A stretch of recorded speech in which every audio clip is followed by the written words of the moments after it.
Bienvenue au Gymnase Canada où l'Évreux Volleyball engage un volley de haut niveau, un volley féminin de haut niveau dans le département de l'Eure et en bonne position pour la remontée en Élite A, c'est-à-dire le plus haut niveau du volleyball français, et avait rendez-vous avec le match de la remontée donc ce soir, surtout après sa grosse prestation face à Quimper Volley 29 il y a une semaine de cela. Mais les coéquipières de Vanessa Bonacossi n'ont pas grand-chose à perdre et détiennent donc tout leur influx pour la performance physique et nerveuse. De manière assez peu prévisible à la vue de leur dernière confrontation ici même, certains disent qu'il est impossible qu'elles perdent ce match du fait du haut niveau qu'elles avaient instauré, qu'elles avaient mis face à Quimper.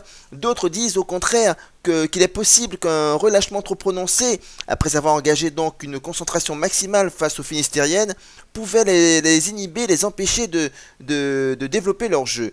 Toujours est-il que le premier set est allé à l'avantage des Calaisiennes qui l'emportent 25-20. Voyons voir.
Dans ce deuxième set, les Panthers tentent de réaliser une meilleure performance et jouent mieux à l'instar de Julie Oliveira qui claque quelques smatchs et Évreux égalise à un set partout. Voyons voir.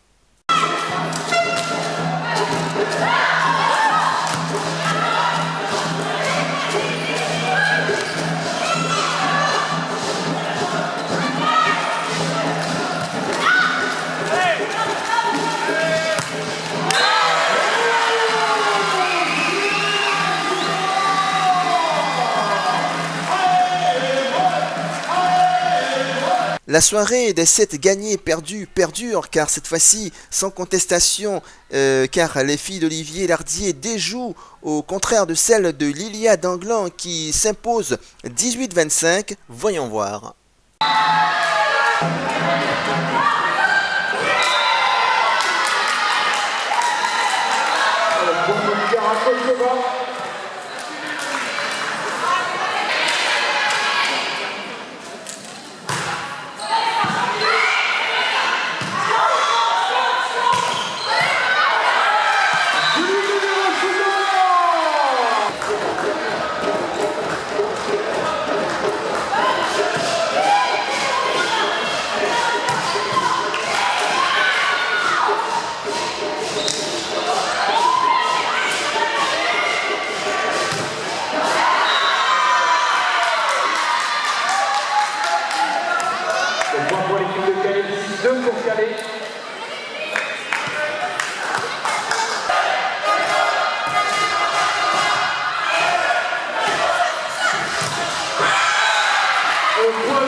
Un point pour l'équipe de Calais. 23-18 pour Calais.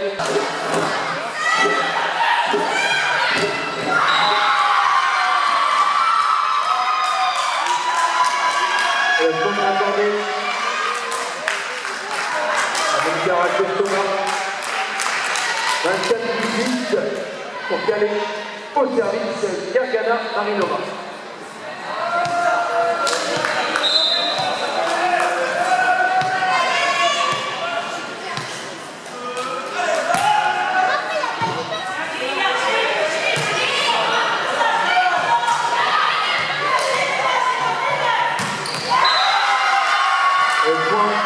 Calais 25-18 pour Calais, qui mène 2-7 ans.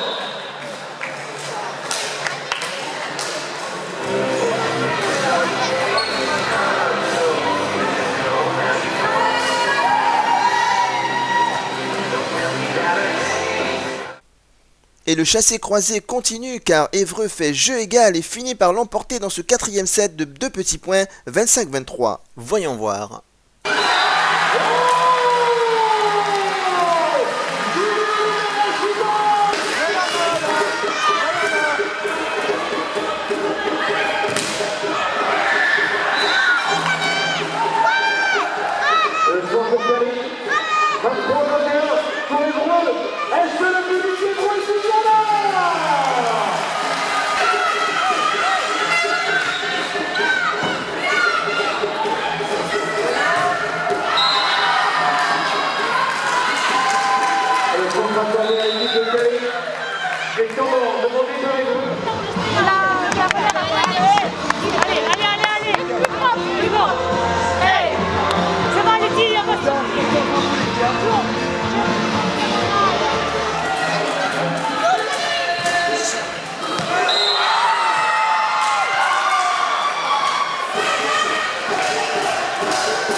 Vous avez compris, et si on suit la logique de la soirée, et d'autant plus que les épaulistiennes semblent avoir oublié la motivation, et après 5 défaites de suite, personne ne lui donnait gagnante, et c'est bien l'équipe de Calais qui s'impose ici à Évreux, 3-7-2.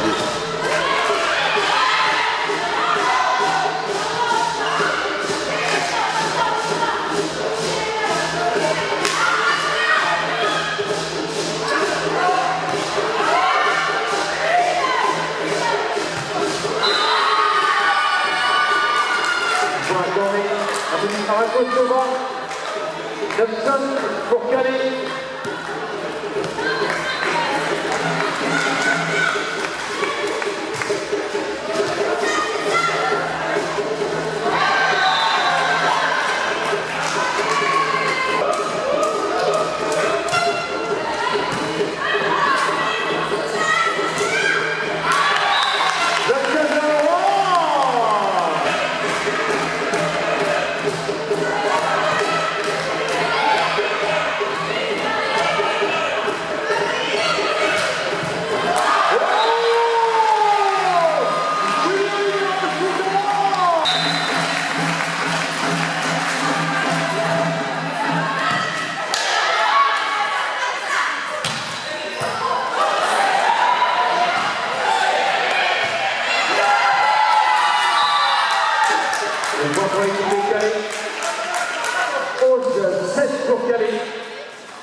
Alors, votre impression sur le match, vous attendiez un tel résultat? J'ai attendu le bon match. C'est tout ce que je voudrais qu'il fasse. J'ai gagné, tant mieux. Et même si j'ai perdu, j'étais contente des prestations de mon équipe. Mais une victoire après 5 défaites, ça fait du bien. Bon, alors, votre prestation superbe par rapport à l'équipe en tête du championnat? Merci. Franchement, je pense voilà, on s'est fait plaisir. On n'a pas lâché du début à la fin. Je pense que c'est ce qui nous manquait sur les autres matchs. De la hargne et tout, du début à la fin, on n'a pas lâché. Et voilà, le résultat, on est venu après, quoi. Comment on explique cette motivation qui n'existait pas dans les autres matchs? Comment on explique ça? Franchement, je sais pas. Je sais pas, en fait, on s'est fait plaisir. Vous avez pris un bon départ peut-être, c'est pour ça? Comment? Vous avez pris un bon départ, c'est peut-être pour ça? Ça doit être ça. Et après, on a joué tout ensemble et c'est le plaisir en fait. On n'a pas voulu lâcher. On s'est dit, après, au fur et à mesure, on n'a pas fait ça pour rien et voilà. Proche de l'échéance, de la montée, c'est peut-être la pression, d'où sortent ces larmes?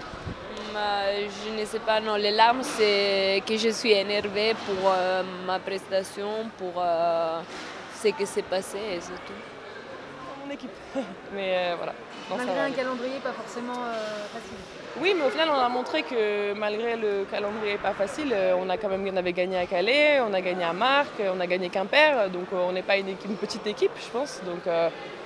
Donc on va le faire, on va les prendre les 2 points qui nous restent à prendre et puis j'ai confiance en nous, ça il n'y a pas de problème. On a toute confiance les unes les autres, il n'y a pas de problème avec ça, hein. Je pense que c'est juste une question physique un peu, qui a su peut-être, on s'est un peu trop relâché suite au match de Quimper et c'est tout, pour moi c'est tout. Voilà. De prendre un petit quelque chose, non, ou même pas? Je sais pas, par rapport à ça, je verrai après avec les résultats de Toulon-Amiens, parce que ce sera eux, ils se jouent entre eux, donc il y en aura un des deux qui sera hors course. On verra qui sera derrière nous et voilà, il va falloir aller jouer à Amiens, il va falloir jouer Marc-en-Barœul aussi, et puis derrière il faudra aller jouer à Quimper. Et il nous faut une victoire, donc elle sera dans tous les cas difficile à prendre et il va falloir qu'on se fasse encore mal 3 semaines. La fête qui était programmée ici le 23 contre Marc-en-Barœul n'est pas forcément encore donc d'actualité. Ouais. Moi j'ai jamais programmé de fête. Hein. Pas toi, donc, ouais. Je sais pas qui, mais moi j'ai jamais programmé de fête. On a dit qu'on faisait... qu'on était sur des rails, qu'on avait 8 étapes à faire, on était à la 5e ce soir, on avait déraillé contre Amiens. On n'a pas déraillé complètement ce soir, mais c'est un beau coup de frein qu'on met dans notre progression quand même. Qu'est-ce que tu reproches à tes joueuses? Non, je reproche. J'ai pas de reproche à faire aux joueuses, c'est simplement le fait que c'est répondre présent sur des matchs comme ça. J'ai sûrement pas de sentiment de supériorité avant le match parce qu'on a combattu ça toute la semaine et je pense que les filles cette année ont démontré qu'elles respectaient chacune des équipes.